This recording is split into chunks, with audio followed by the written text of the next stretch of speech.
Hello, welcome back to my channel. I'm JC and today's my birthday, so happy birthday to me. I just wanted to get that out the way because I'm a little excited that it's my birthday. But anyway, it's not why we're here. Today's video, I wanted to discuss my Camp NaNoWriMo goals because July is steadily approaching and camp is on its way whether we are ready or not. And I have, let's see, do I have one goal or two? I don't know. I have a goal. So for Camp NaNoWriMo this July, I wanted to work on my third book in my Mackenzie Brown series. April's camp was supposed to be me working on my outline for the third book in this series, and I did work on it in my brain, but I was struggling, if you remember. Even though I had a lot of the details figured out in my mind, I thought it would be easier to kind of get the outline started on paper, but it was not. And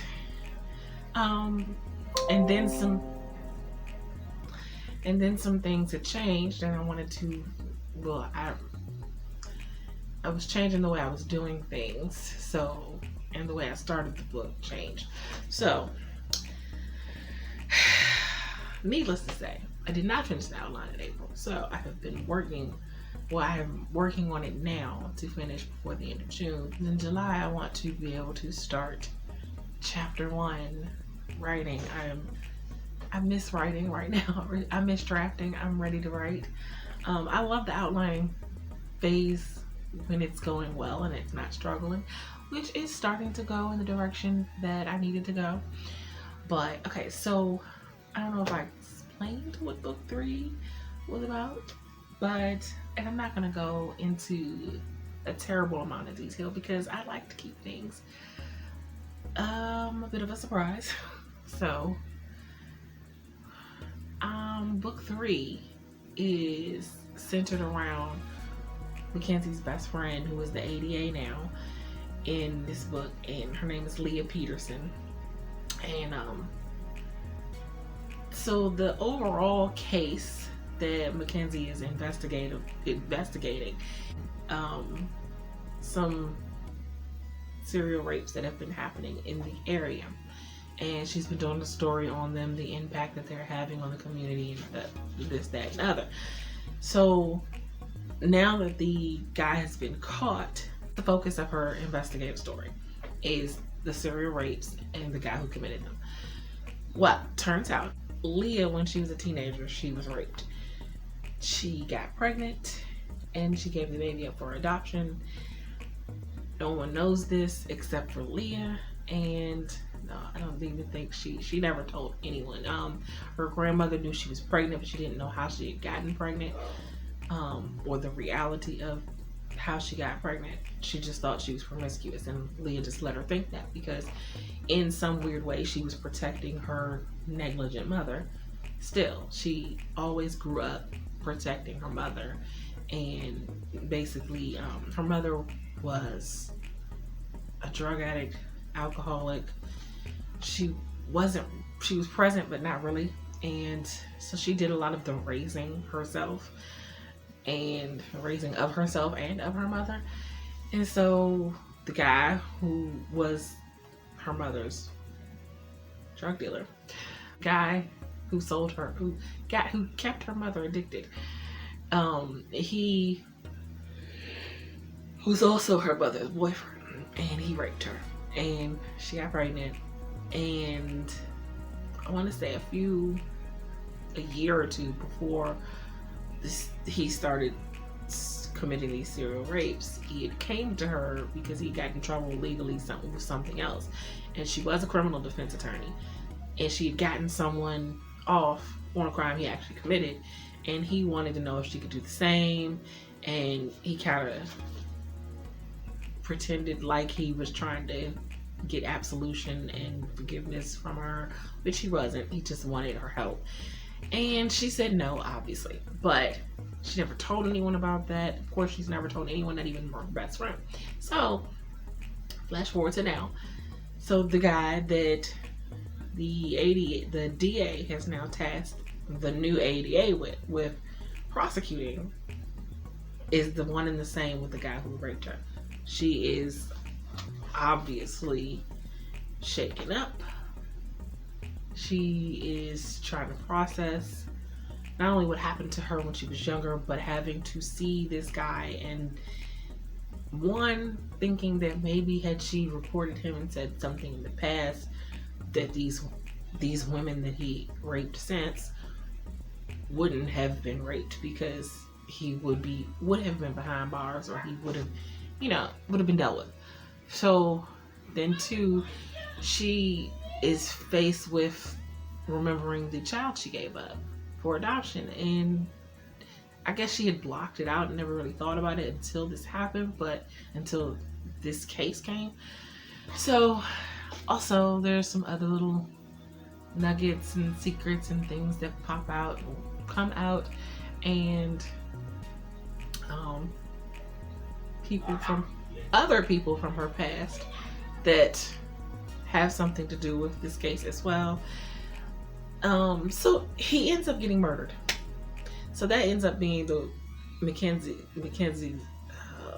So Mackenzie ends up investigating his murder. That's how she really ends up getting involved. She was investigating the serial rapes anyway, and investigating his capture by the police, and then he ends up murdered. After only 1 or 2 appearances in court, he ends up murdered. Leah ends up becoming a suspect. So Mackenzie is like on the job because she knows her best friend. She knows everything about her best friend. No way her best friend would have done this. What reason would she have, except for she doesn't know her best friend as well as she thinks she does. Well, she doesn't know the secrets, the trauma that she has experienced, and she could very well have had a motive to kill him. There are several suspects. Of course, the killer doesn't end up being any of the main suspects that Mackenzie had in mind, mostly because she doesn't know that the killer actually exists until midway through the book. Because the killer, how do I put this? The existence of the killer in the victim's life wasn't really known until halfway through her investigation. But, of course, there's the victims that are suspects. But once people connect Leah's past to him, it's obvious the motive that she would have to kill him. And it doesn't help that Mackenzie's boyfriend, who she now lives with in this book, which is a new development, he is the detective investigating Leah for having done this murder. So that doesn't help the situation. Makes things a little tense, but what's a mystery story without some tension? Anyway, so that's the story, essentially. This is why I don't like elevator pitches. I'm pretty sure I did a terrible job of summing that up. But where I'm at now is I have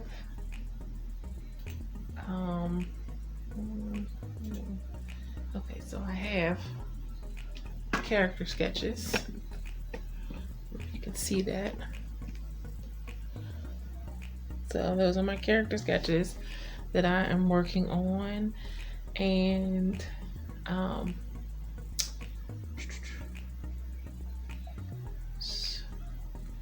so this is how I do my character sketches. Just kind of put the character's name there, and age, race, skin color, height, yada yada, background, and I try to give them a good background. I sometimes go more in detail with the more main characters, and then I have, as you started my outline, you can't see that part. So that just a little bit of show you my character sketches and how I set that up. I use Microsoft Word for everything. I don't do Google Docs. I hate Google Docs. I don't do Scrivener. I don't like the way Scrivener is set up.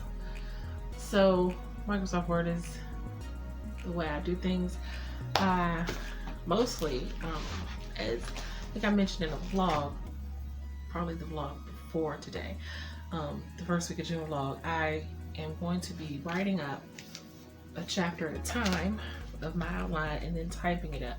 So what you saw on there was I got chapter 1 typed up. So I know I'm only on chapter 1. That's because I had started the story different ways and I kept restarting how I did it, and finally I landed on the right way that I want to start, which is not really the way I thought I was going to start this story, and I resisted it a lot because it starts off with the guy who ends up getting killed, and I didn't want to start with him, but that's apparently how the story is meant to be told, because it's the only way that made sense, but to me. So July's camp, I will be working on starting this first draft of my book. I don't think that I'll get it finished by the end of July. I don't know what my word count goal is. Actually, no. I want to at least get 2,000 words a day.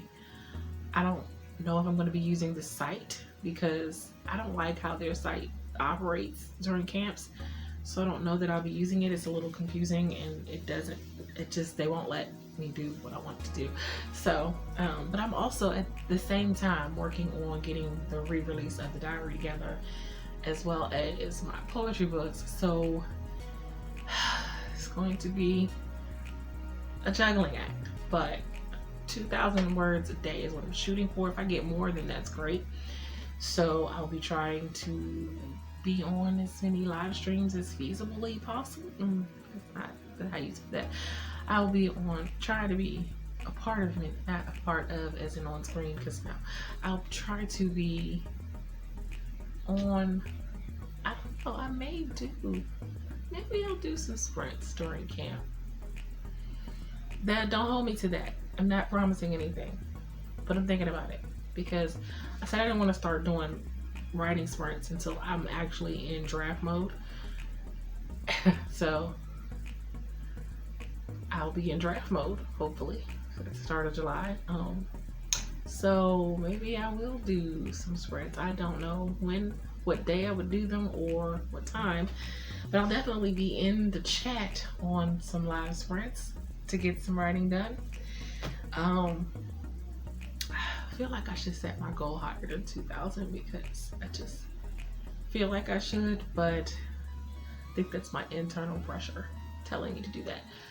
Anyway, so yeah, that's my camp goals. So that's gonna be it for this video. If you like what you see and you want to see more videos from me, make sure that you hit the like and subscribe button, and please let me know in the comments, are you doing Camp NaNoWriMo for July, and what are you going to be working on? Are you doing one project or more than one? What is your word count goal, or do you have a time goal for Camp Nano? Let me know. I would love to hear about your projects and hear about your goals. If you're doing any live streams, let me know that too so I can join in the chat. And yeah, till next time, have a blessed day. Bye.